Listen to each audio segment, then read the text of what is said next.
This is ESPN Esports. I'm Arda. He's Jacob Wolf. We are talking the indefinite suspensions that have been handed down in the Griffin organization. Former coach cvMax has been accused of player abuse. Meanwhile, Cho Gyu-nam has been accused of mishandling a transfer of jungler Kanavi to JD Gaming. Kanavi is a minor according to Korean law. Jacob, fill us in on the details. What is happening here? Sure. So a few weeks ago during the League of Legends World Championship, cvMax, the former coach of Griffin, he went on a live stream and accused the organization of mishandling the loan of Kanavi, one of their substitute junglers, to JD Gaming, a team in the League of Legends Pro League in China. That spawned an investigation that is being led by Riot Games Korea, Riot Games China, and the Korean Esports Association. And now these are the punishments that have happened as a result. There are also a few politicians, one of them being Ha Tae-kyung, who is a legislator in the National Assembly in South Korea, who has taken particular interest and spoken out multiple times about this, and has accused Riot of being an unbiased or of being a biased party in this investigation and protecting their team, which we'll get to in a second.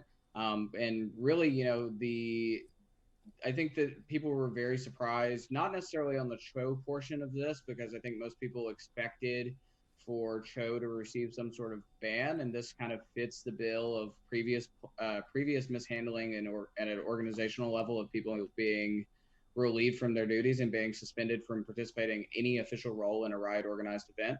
The LCK being one of those things. The cvMax part of it, actually, Riot said that they did find that cvMax had been verbally and physically abusive based off testimony of the players towards some of those players. And I think a lot of people were very sympathetic towards cvMax originally when he came out and spoke, and that this was a very big surprise to many that Riot sort of validated the claims that he had been abusive. Even just recently, before we started recording this video, there were three players that came out and spoke to Inven and affirmed those allegations on the record. I think that the sort of the surprising thing here is how small the fine was for Still 8, the parent company of Griffin. It was roughly at $86,000 USD.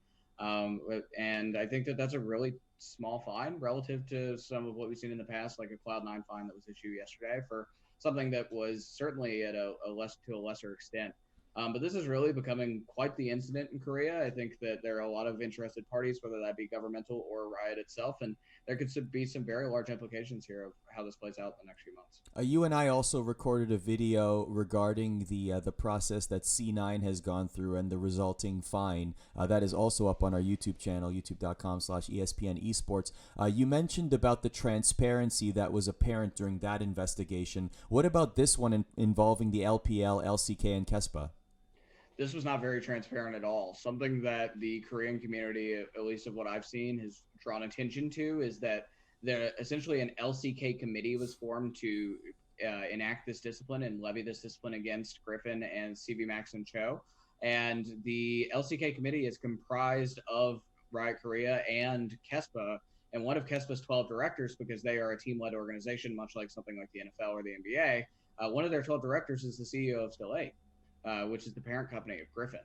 So there is really large conflict of interest concern here on the KESPA level, and also, there was the statement issuing these was very matter of fact of what the punishments were, but it wasn't very transparent. Something I think that the LCS has gotten really good at since bringing in Chris Greeley, their commissioner, who's a former attorney.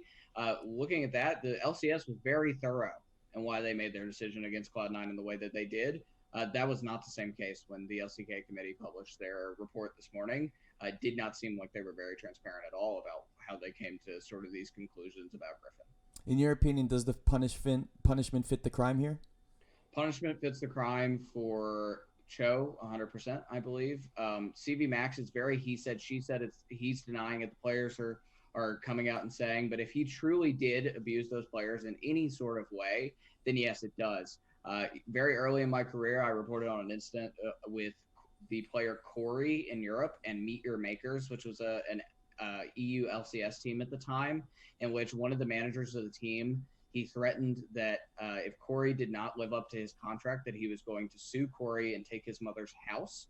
And that guy also got an indefinite ban. It's similar to the one that was issued against Cho and cvMax now. The interesting thing is Riot Riot validated the claims that Cho may have wrongly influenced and forcefully influenced his players including Kanavi, into signing an agreement. That's awful. But they said that they would not take a side on the criminality of that. Because that's not their role in the South Korean ecosystem. They said they would leave that to a government. They were very similar. They said that they did find that cvMax was abusive, and that they said that but obviously there has not been action taken by any sort of law enforcement in this case. I think the only part of the punishment that I was a little surprised was how small the fine was.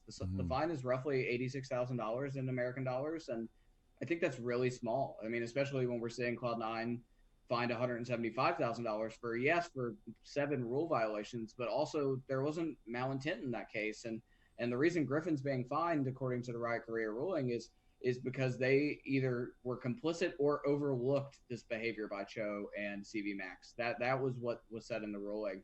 And I think that if that's the case, if you're overlooking, or even worse, being complicit in the fact that you have one of your managers, wrongfully influencing players or forcefully influencing players to sign agreements, or if you have your head coach abusing, whether verbally or physically, your players, and you're just kind of turning a blind eye to that, I think there should be a much bigger fine than $86,000. Full reporting on this and this story revolving around Cho, cvMax, and Griffin. Jacob Wolf will have it all at ESPN.com/esports.